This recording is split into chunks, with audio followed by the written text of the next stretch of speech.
Bonjour les Vierges, bienvenue à vous, merci d'être là. Je suis ravie de vous accueillir pour votre guidance du mois d'octobre 2023. Donc c'est une lecture générale, intuitive des cartes, donc vraiment prenez uniquement ce qui fait écho en vous, ce qui résonne. Je le dis à chaque fois, mais c'est quand même très très important. Ne forcez rien, prenez vraiment ce qui parle, ce que vous ressentez qui est en lien avec la situation que vous vivez. Le timing des différents points sera dans la barre de description, donc n'hésitez pas à aller voir. Voilà, donc je vais commencer par un premier message d'un arcane majeur du tarot pour voir avec quelle énergie vous entrez dans cette semaine, dans ce mois, ce qui va vous accompagner tout au long de ce début de mois. Je regarderai avec trois oracles, décidément. Trois oracles, le général, avec le tarot ensuite le pro et le relationnel sentimental, selon ce que ça dira. Je terminerai avec trois messages des portes de l'intuition et je finirai par un arcane majeur à nouveau pour l'énergie avec laquelle vous quittez ce mois ou que vous avez sur la fin du mois. Voilà. Allez, c'est parti pour vous les Vierges. On regarde quelle est cette énergie qui vous accompagne à l'entrée de ce mois d'octobre. Allez, c'est parti pour vous. Allez. Quelle est l'énergie pour les Vierges, s'il vous plaît, pour octobre? Hop. Alors, on a le soleil inversé. L'énergie de... Alors, le soleil, c'est une des plus belles cartes du tarot. Alors, même inversé, ça reste une très belle énergie. Mais il y a peut-être une sensation là de manque de réussite, ou la sensation d'un retard dans une réussite, d'un retard dans quelque chose aussi qui pourrait être beaucoup plus lumineux, beaucoup plus chaleureux. Sensation d'un retard dans... Là, on voit un soleil qui éclabousse de toute sa réussite, de tout ce qui est au-dessous de lui. La notion peut-être d'un retard pour bénéficier des effets de quelque chose qui a réussi.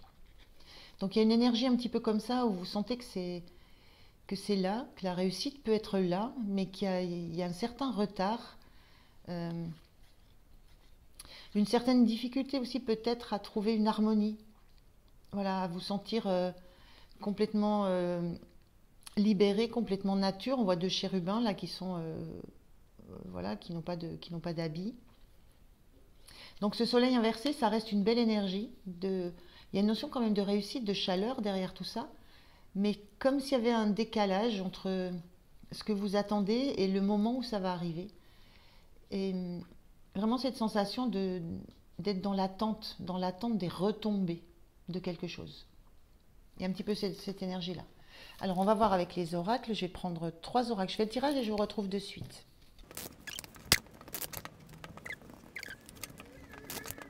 Allez, on regarde. Alors, on a... Carte inversée, l'ange alchimique, un miracle. C'est un peu ce que je ressentais là, cette notion de retard, de choses que vous êtes dans l'attente. Vous êtes dans l'attente de quelque chose qui aura des retombées très positives, qui devrait vous annoncer une réussite, mais il y a une notion de retard. Et là, on vous parle d'un... On vous dit un miracle, c'est comme si vous espériez un miracle, mais c'est l'idée aussi que... Alors, elle était inversée, cette carte. Et ce qu'on vous dit, c'est qu'il y aura... Ça ne relève pas du miracle, ce que vous attendez. Ça ne relève pas du tout de quelque chose qui va tomber tout cuit dans le bec. Je pense à ça parce que je vois un bec, là. Ça ne relève pas du miracle, ce qui doit arriver, ce qui doit se passer, cette réussite que vous attendez. Ça relève de vous, en fait. On a un personnage ici qui est complètement coincé dans un carcan, qui n'arrive pas à déployer ses ailes. On voit des ailes, on n'arrive pas à déployer ses ailes. Et il y a cette sensation que ça ne pourra venir que de vous, de pouvoir déployer vos ailes et d'entrer dans la réussite que vous attendez. D'entrer dans toute cette lumière. Voilà, il y a vraiment cette notion-là de ne pas attendre qu'un miracle se produise, mais c'est à vous de casser, en fait, de casser ce qui vous bloque et ce qui vous empêche de vous ouvrir, de vous déployer. Il y a une notion aussi de se débarrasser de cadavres, là, de vieux squelettes. Il y a quelque chose aussi de l'ordre, et je vois ce bec là, c'est quelque chose qui pique. Il y a quelque chose enfin, vous êtes coincé entre des choses de. Quand on voit un squelette, on pense à des choses passées, hein, vraiment des choses très, très anciennes, bloquées entre des choses très anciennes et des choses peut-être plus actuelles, mais qui sont piquantes, euh, qui peuvent blesser, qui sont vraiment pas. Voilà, cette sensation d'avoir besoin d'ouvrir, de déployer vos ailes, de vous ouvrir. On voit les mains croisées sur le cœur, là, il y a une notion de protection, de se barricader. Cette ouverture, cette lumière vers laquelle que vous souhaitez, qui est semble-t-il retardée, c'est peut-être juste dû au fait d'une initiative de votre part. Voilà, ça ne sera pas un miracle, ce sera à vous de casser, d'envoyer balader à droite ce qui peut être blessant, à gauche ce qui relève du passé, et de déployer vos ailes et d'ouvrir le cœur. Voilà, on a cette fermeture-là. Donc il y a un petit peu ces notions-là. Euh, on a quoi ici? À l'envers, on retrouve le soleil à l'envers. Le soleil, deux cartes inversées. Il y a vraiment cette énergie d'avoir du mal à vous autoriser d'être dans la lumière, à vous autoriser la joie, le bonheur. On voit, ça rayonne. Quand on dit ça rayonne, c'est que c'est joyeux. Il y a vraiment une difficulté à prendre sur vous j'ai l'impression qu'il faudrait, comme s'il fallait dégager tout ça pour que les ailes puissent se déployer, que vous puissiez ouvrir les bras et accueillir la lumière, accueillir la joie, accueillir le bonheur. Et j'ai une sensation que vous l'autorisez à vous. Il y a quelque chose de cet ordre-là. Et là, on vous dit, c'est pareil, c'est une carte inversée qui parle de médite pour explorer. Et il y a... Alors moi, ce que je ressens, elle était inversée. Moi, ce que je ressens, c'est que vous avez du mal à... Il y a une difficulté à aller creuser, à aller réellement chercher. Là, ce personnage, il creuse pour aller extraire du plus profond de lui ce qui est de l'ordre du diamant. Et effectivement, il sort des cailloux aussi. C'est-à-dire qu'il faut faire un tri, il y a une espèce de tri à faire entre ce qui est en vous, qui relève du diamant, du soleil, de ce qui est dans l'éclat, de ce qui est dans la lumière, et de ces côtés beaucoup plus sombres qui sont là aussi. Mais il y a une difficulté à prendre le temps d'aller creuser tout ça. La notion que peut-être il y a... Enfin, moi, ce que ça me ramène par rapport à l'image, c'est que ça peut être peut-être juste du grattage en surface. Et là, on ressent cette difficulté à aller plus loin que la surface, à aller creuser beaucoup plus profond, pour trouver ce qui relève du simple caillou, qui relève de l'ombre, de vos peurs, de vos doutes, de vos attachements au passé, de vos attachements à un environnement qui n'est pas bienveillant. Mais il y a aussi le diamant, la notion de diamant brut qui est là aussi, et c'est un tri à faire dans tout ça. Mais ça nécessite d'aller creuser et c'est assez difficile.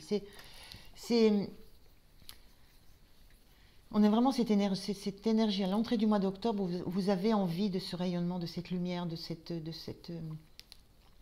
joie, voilà, de ce rayonnement. Vous en avez envie, mais cette carte, elle était inversée. Et ce qui me renvoie là, c'est que peut-être il y a une notion de ne pas s'en donner les moyens. Les moyens, vous les avez. De vous sortir de cette boîte-là, de vous sortir de cet environnement qui est un petit peu macabre, et d'accéder à la lumière, d'accéder à la joie. Mais il y a une autorisation et il y a surtout peut-être une crainte d'aller voir trop profondément ce qui s'y cache. Ce qui se cache, qu'est-ce que ça révèle? Alors, j'ai un petit peu ça comme énergie. Alors, on va voir dans le domaine du pro pour vous, les vierges. Allez. Alors, je prends 3 cartes du tarot. Alors, le dos de deck. Au niveau du pro, on a le 6 de coupe inversé. Le 6 de coupe, ça parle du passé, ça parle de se faire un cadeau à soi, ça parle de soi quand on était enfant, les joies de l'enfant. Quand on est au niveau du pro, on est plutôt là dans...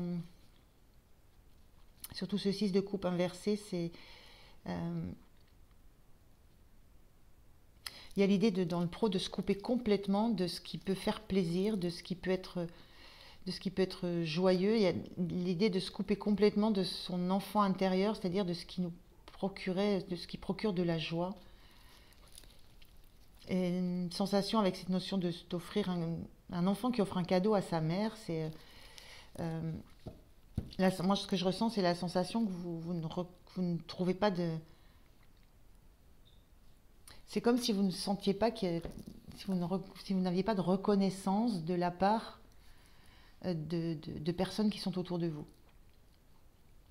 Il y aurait ce besoin-là, mais c'est un manque.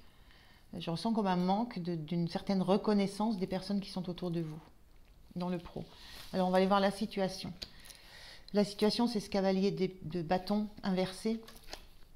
Cavalier de bâton, c'est celui qui a l'énergie, qui a la pêche, mais là, ce qu'on sent dans le pro, c'est que c'est comme s'il y avait une énergie qui était un petit peu bloquée. C'est comme s'il y avait plus cette.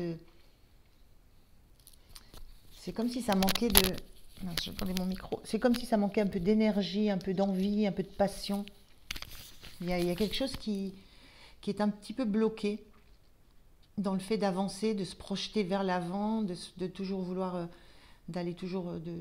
Oui, d'avancer, d'avoir des projets, d'être passionné par les projets. Il y a quelque chose qui stagne, qui se bloque un peu là. Je vais recouvrir.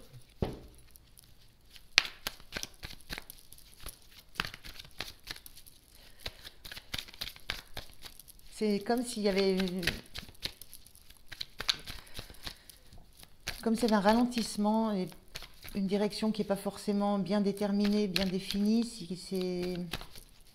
Le cavalier de bâton, il fonce. Et après, il réfléchit. Et peut-être que là, il y a nécessité justement peut-être de réfléchir avant de foncer. Mais j'ai plus la sensation de quelque chose qui est moins fougueux, qui se calme un peu. Alors, on y va. Je vais recouvrir, on va voir. On a cette reine au roi, c'est le roi. On a le roi de Pentacle inversé.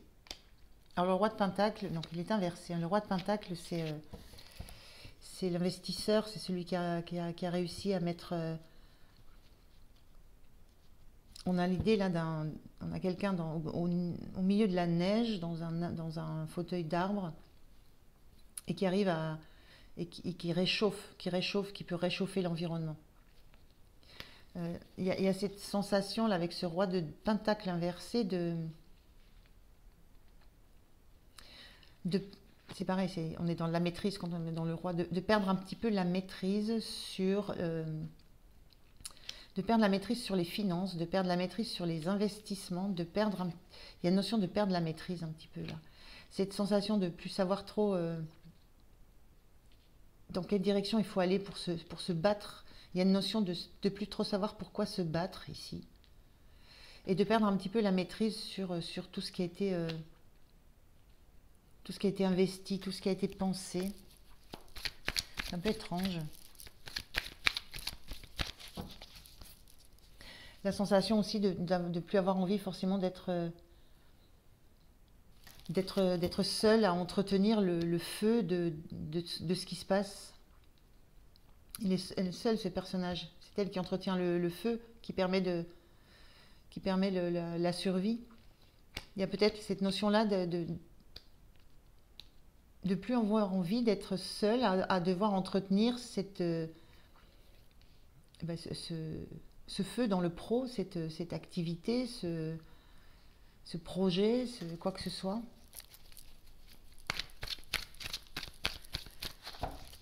Il y a quelque chose de pas facile dans le pro.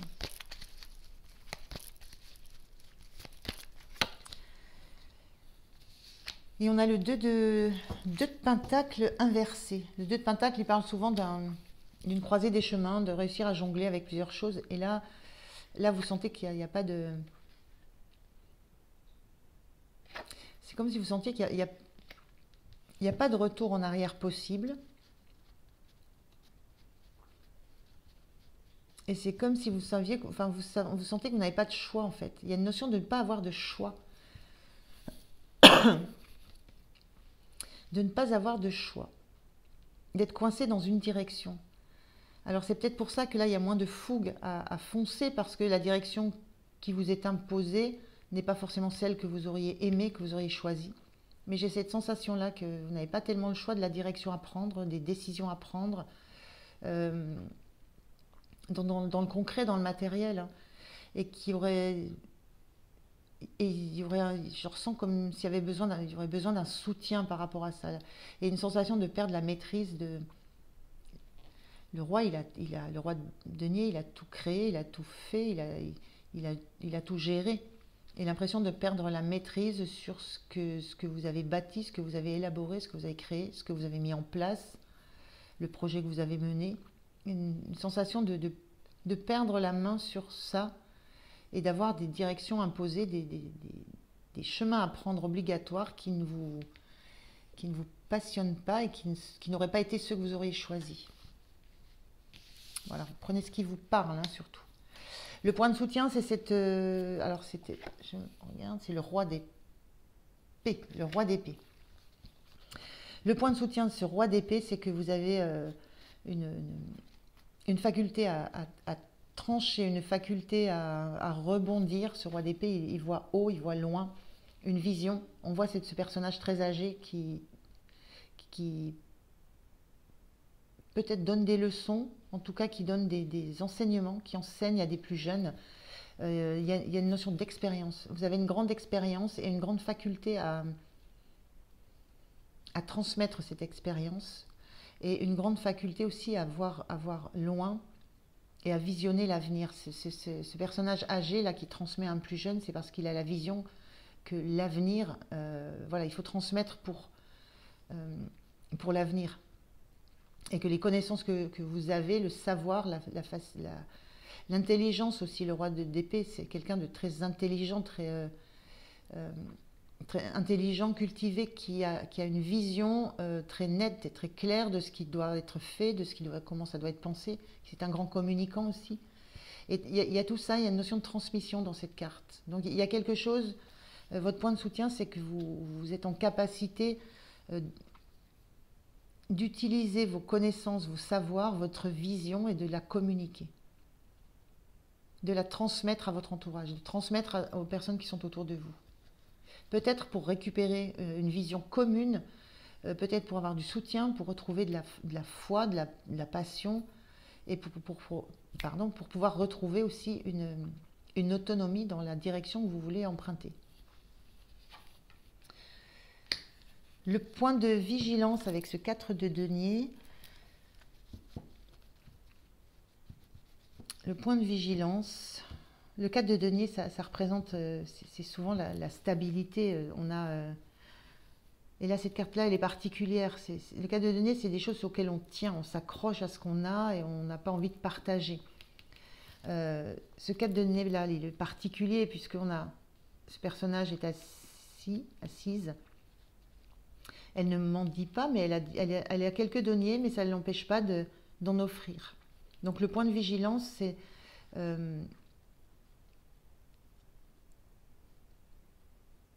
comment je pourrais exprimer ça? C'est un peu compliqué là.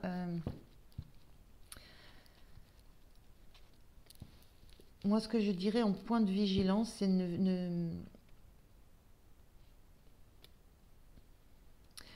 n'attendez pas pour partager d'avoir beaucoup. Il y a une notion de partage là-dedans, de partage de la valeur aussi, et de partage des valeurs. Il y a cette sensation là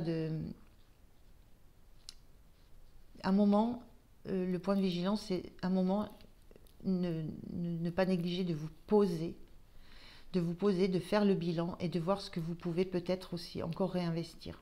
Il y a une notion de ça là. On en a 3, on en met un, on en offre un, on en dépense un. Il y a une notion de ne pas craindre l'investissement, de se poser pour réfléchir et de ne pas craindre cet investissement d'un denier sur les 4 que vous possédez. Il y a quelque chose de cet ordre-là. C'est ce qui me vient là. Je ne peux pas trop dire pourquoi, mais ça me vient comme ça.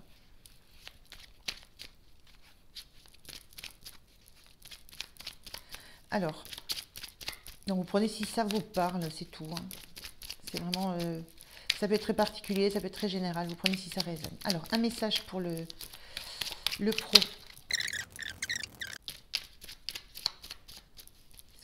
Merci. Alors, qu'est-ce qu'on vous dit pour le pro? Potion de positivité. Les imprévus peuvent être déstabilisants, mais il ne sert à rien d'alimenter la peur. Détache-toi au maximum de tes pensées dramatiques en prenant du bon temps avec un proche ou en faisant une activité qui te vide la tête. Il sera plus facile de trouver des solutions.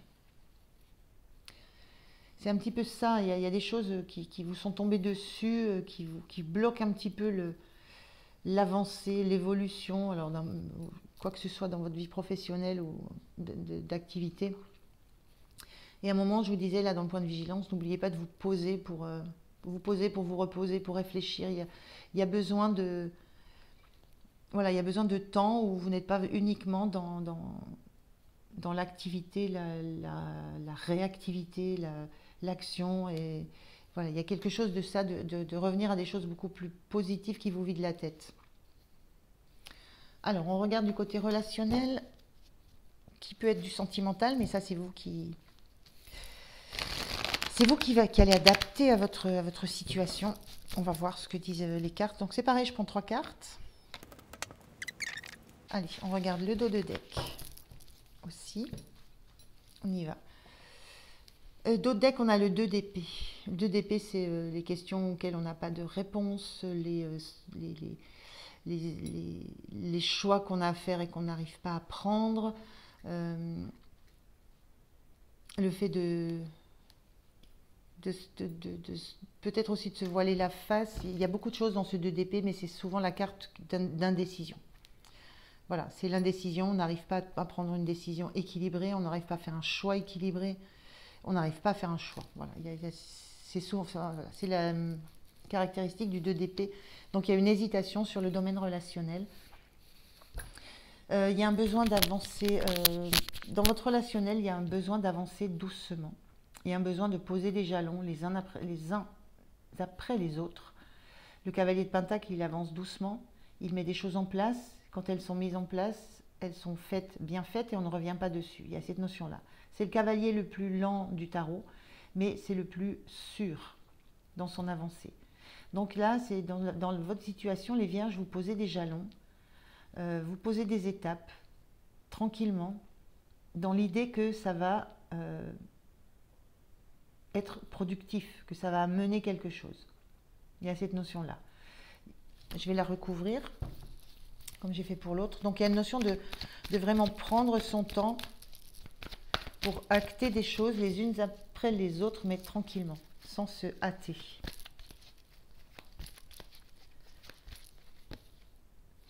On a le 3 d'épée qui parle de blessures. Donc il y a des choses qui ont... Dans le relationnel, il y a des choses qui vous ont blessé. Alors, blessé au cœur, ça peut être une relation qui a été douloureuse, ça peut être aussi des paroles que vous avez entendues qui ont été douloureuses. Le cœur est blessé de plein de façons différentes. Voilà. Donc, on peut être dans du sentimental, on peut être uniquement dans du relationnel, ça peut être des blessures dans le domaine de l'amitié, du familial, du sentimental, quel que soit le domaine. Là, on a quand même des choses qui se mettent en place très, très concrètement. Donc, je n'arrive pas à voir si c'est... Voilà, ça peut être le domaine qui vous concerne. Donc, il y a eu des blessures, le cœur a été touché.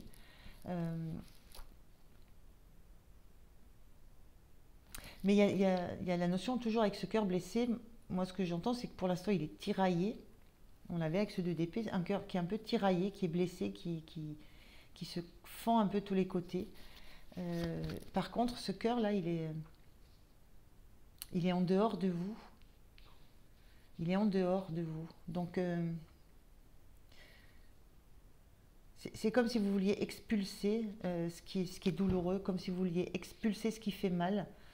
Je reviens avec cette notion-là de craindre d'aller trop profondément, par crainte de ce que vous allez trouver en vous qui vous bloque dans cette lumière, dans cette chaleur à trouver.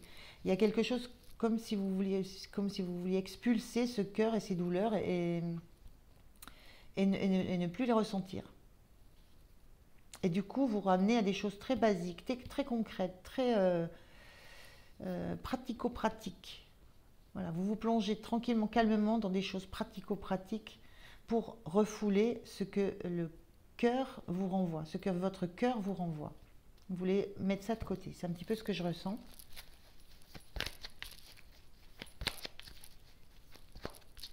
Et on a bien cette notion hein, je disais, d'évitement d'aller voir un peu ce qu'il y a au fond, de ne pas vous autoriser à la lumière, à la chaleur, parce qu'avant d'arriver à ce soleil, à ce rayonnement, à cette joie, à ce bonheur, il faut expulser tout ça, vous expulsez vous-même d'un certain carcan. Là, vous expulsez de vous votre cœur, parce que c'est douloureux, alors que le conseil serait de vous expulser vous d'un environnement. C'est assez étrange. Bon, je vais mettre une autre carte. Et oui, bon, on a le 3 d'épée, ensuite on a le 4 d'épée. Donc vous êtes dans des choses pratico-pratiques qui vous rassurent, qui vous assurent.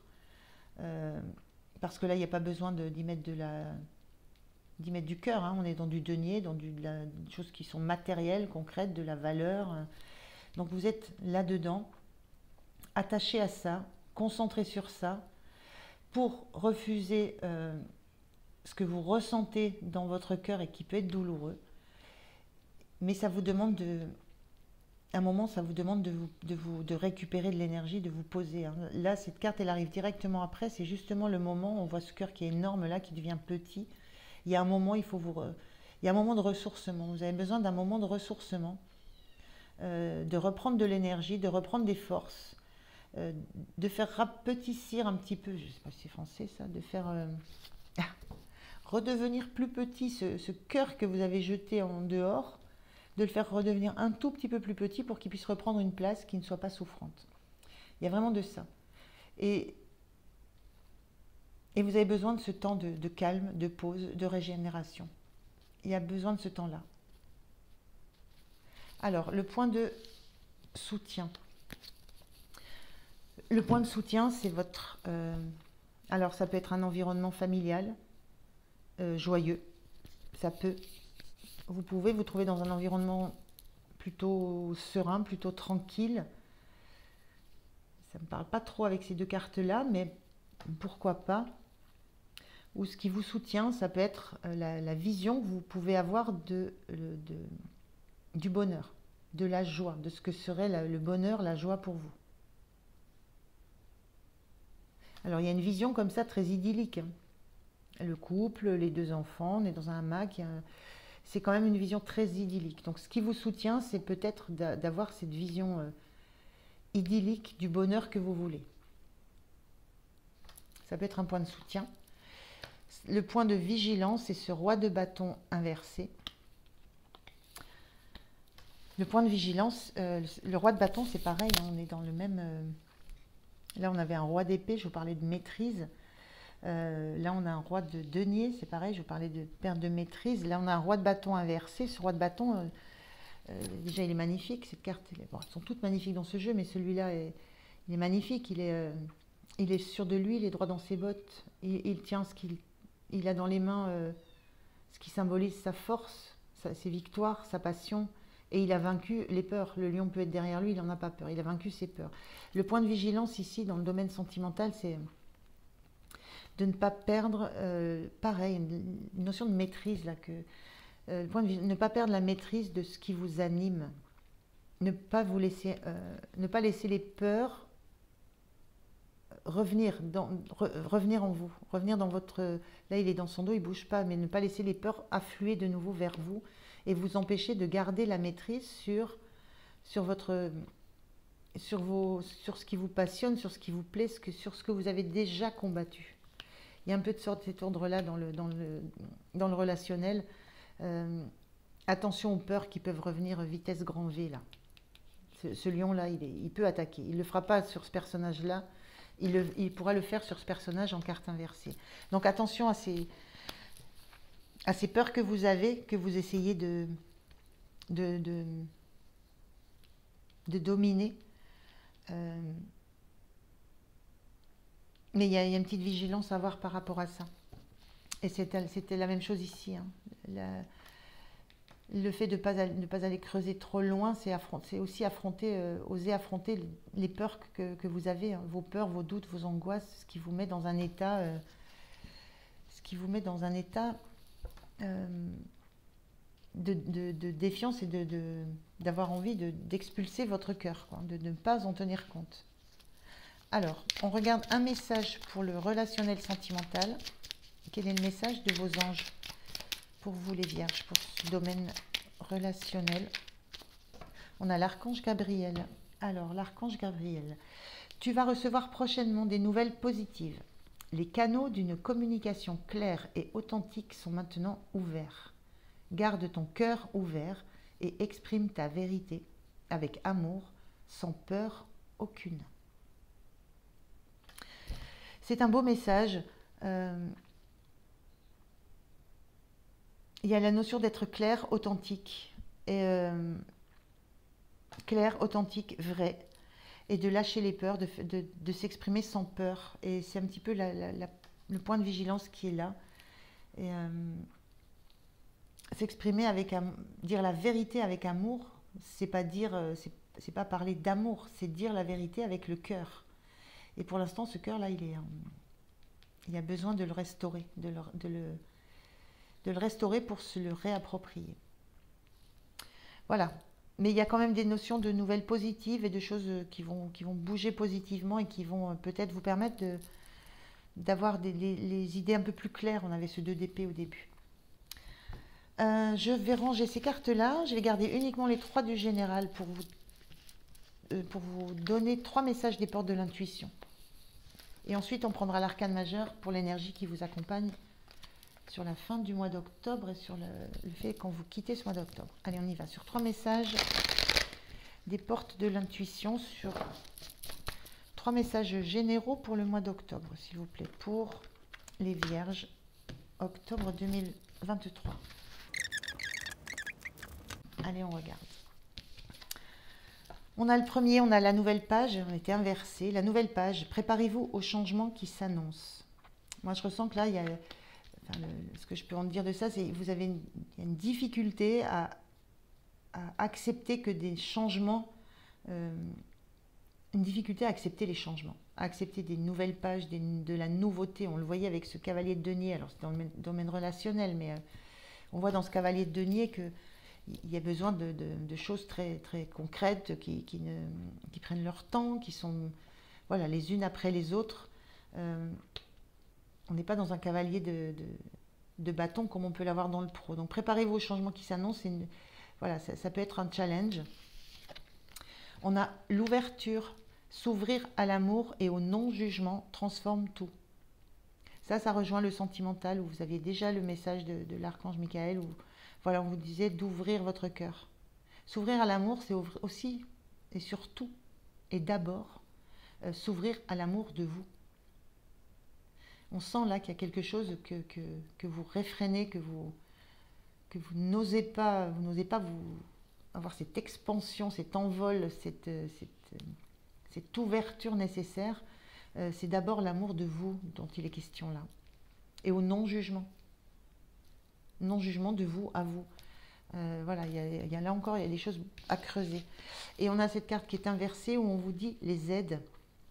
Quoi que vous entrepreniez, des aides invisibles vous soutiennent. Et j'ai la sensation, en ayant cette carte inversée, que je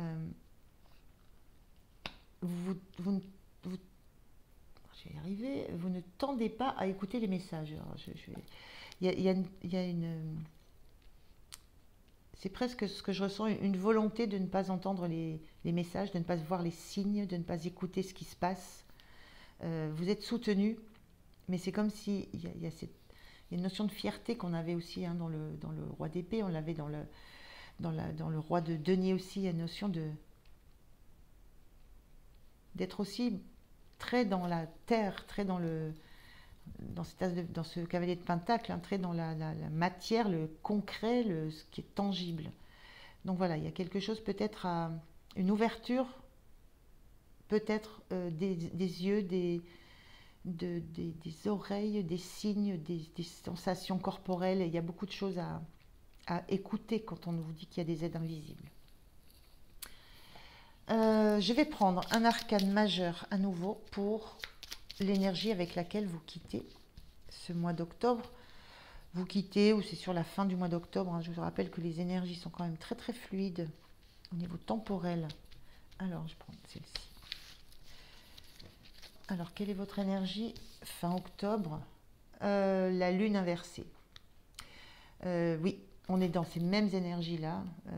Là, on explore en profondeur ce qui vient de soi, ce qui est en soi. C'est son passé, ce qu'on vaut, les peurs qu'on a, etc., etc. La lune, c'est ça. C'est tout ce qui remonte du passé, c'est tout ce qui remonte à la conscience. Et là, elle est inversée, cette lune, moi, ce que je ressens, c'est vous bloquez ce qui pourrait remonter, vous bloquez ce qui pourrait remonter de très très loin. Est-ce que vous bloquez? Vous empêchez de venir, enfin voilà, vous n'avez pas envie que ça vienne à la conscience, parce que peut-être ça serait violent, peut-être parce que ça mettrait ça vous obligerait peut-être à voir des choses différemment. Mais il y a réellement vous passez du soleil à l'envers à la lune à l'envers. Voilà, il y a quelque chose de l'ordre de ne pas vouloir se plonger dans des choses du passé, mais de votre passé intime, intérieur. Là, c'est pas votre passé, ça c'est ce qui est autour de vous, c'est votre environnement. Là, c'est à l'intérieur de vous, c'est cette difficulté à les creuser. Ces difficultés, on a les mêmes énergies ici. Voilà pour vous les vierges, je suis heureuse d'avoir fait cette guidance pour vous. Je vous remercie de m'avoir écouté jusqu'au bout. Je vous souhaite un très très beau mois d'octobre. Portez-vous bien et je vous dis à tout bientôt. Merci, au revoir.